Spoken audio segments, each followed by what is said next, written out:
de l'ordinaire. C'est le moins qu'on puisse dire de cette année financière 2019-2020. En effet, l'année s'amorce en puissance. Croissance du membership, des programmes, des services, nouveaux partenariats et plan d'achat d'un immeuble pour déménager le siège social. L'avenir est synonyme de prospérité. Poursuit sa progression en dehors de la Chine et ce soir, c'est au Québec qu'un premier cas présumé a été annoncé. Le Québec qui se met en pause pendant 3 semaines. Toutes les entreprises et les commerces non essentiels devront être fermés d'ici demain soir minuit. Nul ne pouvait se douter de l'ampleur des événements à venir, ni des répercussions économiques d'une telle envergure, même au Québec. Tous ont vu leur quotidien chamboulé. Fermeture de commerces non essentiels, confinement, baisse importante des activités économiques. L'ARQ n'y a pas échappé. Elle a mis les bouchées doubles pour défendre les intérêts de l'industrie et informer les restaurateurs des développements concernant l'aide ou la réglementation. Plus que jamais, l'Association Restauration Québec a été essentielle depuis le début de cette grande pandémie que nous connaissons depuis le début mars. L'Association Restauration Québec a été une courroie autant au niveau de la représentation des membres qu'auprès des différentes instances gouvernementales, soit le fédéral et le provincial. Vous savez, cette crise-là, c'est du jamais vu ici au Québec, au Canada. Alors, on a dû doubler d'efforts. C'était incroyable le temps, les heures que nous avons mis pour construire un avion qui était en plein vol. Alors, je suis très fière de toutes les représentations que nous avons faites auprès des différents paliers de gouvernement, le contact direct qu'on a eu avec vous, les membres de l'association. Je peux vous dire une affaire, c'est qu'on a travaillé très fort et on continue à le faire. En effet, dès le début de la pandémie, l'équipe de l'ARQ a été sur un pied d'alerte et a travaillé sans relâche afin de suivre l'évolution des directives gouvernementales, demander de l'aide aux autorités publiques, intervenir auprès des élus et diffuser le plus d'informations possible pouvant aider toute l'industrie à s'organiser. Échange avec le cabinet du premier ministre François Legault, cellule de crise avec le ministre de l'Agriculture, des Pêcheries et de l'Alimentation du Québec, André Lamontagne, participation à plusieurs coalitions d'associations de commerçants, dont l'une en lien avec le port obligatoire du masque dans les commerces, pour laquelle pas moins de 11 associations ont signé une lettre ouverte conjointe. De nombreuses rencontres de travail avec la Commission des normes, de l'équité, de la santé et de la sécurité du travail et la santé publique ont également eu lieu pour l'élaboration des mesures sanitaires de réouverture. Dès le début avril, nous avons envoyé 28 recommandations au gouvernement pour le plan de relance. Nous avons aussi demandé à tous nos restaurateurs membres de l'Association Restauration Québec de faire parvenir une lettre à leurs députés pour qu'ils appuient ces 28 recommandations-là. C'est un plan qui a très bien fonctionné parce qu'on l'a bien vu, ça a fait son chemin jusqu'à l'Assemblée nationale. Donc, vous avez parlé tout à l'heure qu'il y aurait peut-être un programme pour le secteur de la restauration qui pourrait être mis de l'avant. Vous n'aimez pas le mot subvention, mais on peut penser que cette aide aurait la couleur et la saveur d'une subvention. Mais qu'est-ce qu'on fait avec les restaurateurs? On a plusieurs restaurateurs qui ont des idées. On attend des nouvelles de la sécurité publique aussi parce qu'il y a des projets de loi sur les permis de restauration qui attendent le décret du gouvernement.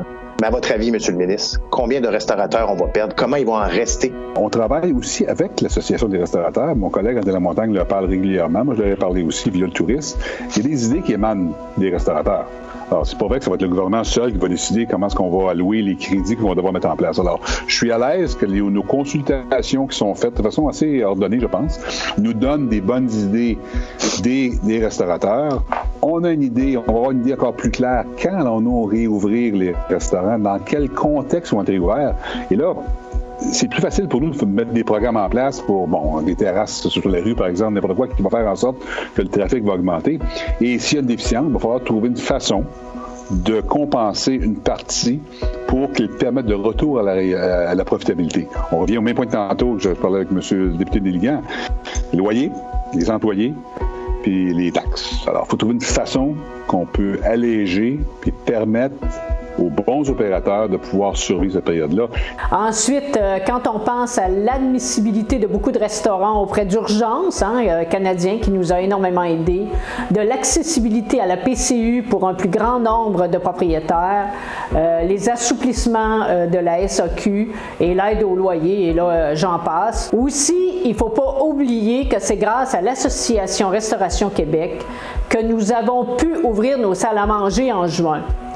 Oui, avec des mesures sanitaires à mettre en place, mais sinon, nous restions fermés. C'est aussi à cause de notre travail que les salles à manger des restaurants situés en zone orange ont pu rester ouvertes et que le gouvernement a mis sur pied un plan d'action d'aide d'urgence de plusieurs millions pour les établissements fermés en zone rouge. Un travail colossal, mes amis, a été accompli pour aller chercher ces gains et on peut être fiers aujourd'hui de nos acquis. En ce qui a trait aux communications, une panoplie d'outils a été mise en place afin d'informer adéquatement tous les restaurateurs du Québec au fur et à mesure des annonces faites par les autorités gouvernementales. L'ARQ peut se targuer d'avoir été hyper réactive en tout temps sur ce point, et ce, même les fins de semaine.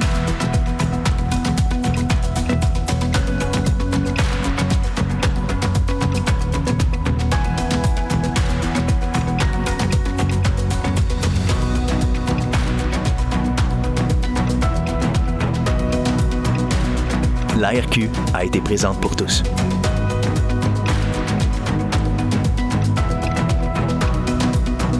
Faisons maintenant le bilan de l'année financière 2019-2020 en chiffres. L'ARQ a bouclé l'année avec 5 347 membres, indépendants et chaînes, faisant affaire aux quatre coins de la province. Il est important de noter que 473 nouveaux membres ont joint les rangs de l'association cette année, dont 38 en plein cœur de la pandémie. Ces nouveaux membres ont cru à la force de représentation du plus important regroupement de l'industrie de la restauration au Québec et ont voulu en faire partie. Le chiffre d'affaires et les transactions Desjardins reflètent bien sûr la complexité de l'année qui vient de se dérouler et avec laquelle les entreprises ont dû composer. Les mutuelles de prévention de l'ARQ, de leur côté, auront permis à 1591 membres d'être plus performants en matière de santé et sécurité du travail et par conséquent bénéficier d'importantes économies dans leur cotisation à la CNESST. Quant au programme d'achat Privilège Plus, aussi connu sous l'acronyme PAPP, il a vu 3 nouveaux partenaires s'ajouter à son offre globale, soit Transherbe, Canard du Lac-Brome et Gastronomia. C'est plus d'1 millier de membres, encore une fois cette année, qui auront pu bénéficier de ristournes grâce à leurs achats chez les partenaires du programme.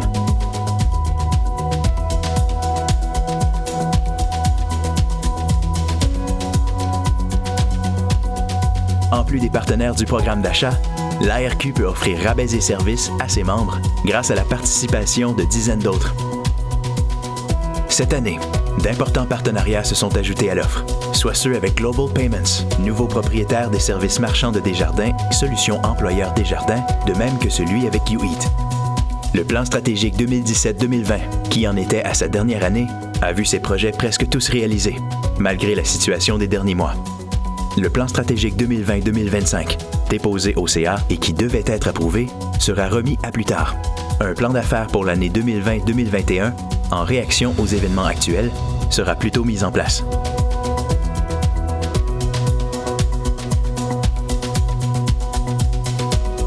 Plusieurs dossiers d'intérêt ont également nécessité des interventions au cours de l'année financière qui se termine. Dans le dossier de la consigne, l'ARQ s'est opposée à la proposition de créer des points de collecte obligeant le personnel des établissements à s'y rendre en pleine pénurie de main-d'œuvre. L'association continue ses représentations pour qu'un système desservant directement les établissements soit plutôt mis en place. C'est également en janvier que l'ARQ a participé à la consultation de la Ville de Montréal sur le plan de gestion des matières résiduelles 2020-2025, incluant le bannissement du plastique à usage unique. L'association y a rappelé que l'objectif est louable, en autant que les options de remplacement soient disponibles pour permettre une transition qui tient compte de la réalité opérationnelle de l'industrie. Un dossier qui a assurément continué de préoccuper l'ARQ, alors que les nouvelles mesures annoncées il y a plus de 2 ans, telles la vente d'alcool seul sans repas dans les restaurants, ne sont pas encore en vigueur. Pressé à répétition par l'ARQ, le gouvernement a finalement inscrit l'orientation mentionnant la vente d'alcool sans repas dans le budget du Québec 2020-2021, présenté le 10 mars, qui s'est concrétisé par le dépôt du projet de loi 72 à l'Assemblée nationale cet automne. La pénurie de main-d'œuvre, de son côté, a continué à frapper l'industrie. En début d'année, les représentants de l'association ont participé à la table filière tertiaire pour en discuter et une rencontre avec le ministre de l'Agriculture, des Pêcheries et de l'Alimentation du Québec a également eu lieu par la suite. De plus, l'ARQ a déposé un mémoire lors de la consultation sur le programme de l'Expérience québécoise qui a eu lieu en mars, demandant que les démarches d'immigration pour les travailleurs étrangers temporaires soient facilitées. À l'occasion de cette consultation, l'ARQ a pu se positionner, après avoir sondé ses membres, quant aux irritants réglementaires actuels, qu'on pense à la réglementation entourant la vente et le service d'alcool, aux besoins d'un volet service dédié aux employeurs, à la Commission des normes de l'équité, de la santé et de la sécurité du travail, et bien d'autres.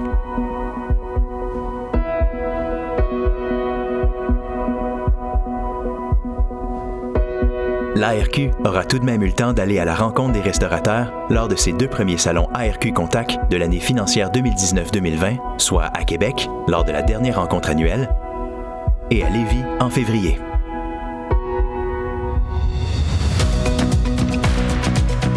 La Fondation a poursuivi son travail d'encourager la relève en restauration en remettant 20 575 $ en bourse à de nombreux étudiants qui ont choisi de faire carrière dans le domaine.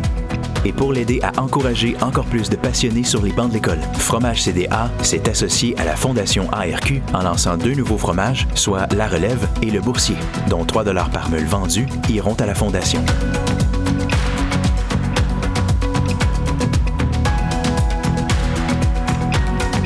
Eh bien, je peux vous dire, lorsque j'ai pris le mandat en novembre dernier à la tête de l'association Restauration Québec comme présidente, jamais je me serais attendue à vivre une pareille crise. De voir l'industrie de la restauration complètement démolie, on peut le dire, là, en mars quand tout a fermé et tout ça.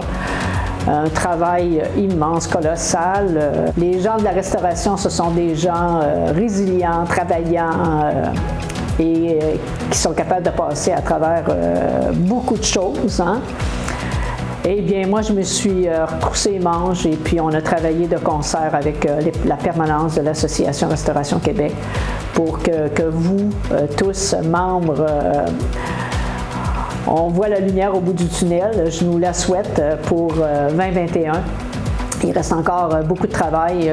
Je félicite tous ceux qui se sont adaptés de façon phénoménale. Je suis très fière de chacun des membres de l'Association Restauration Québec.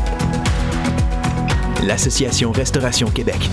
La restauration sous toutes ses formes.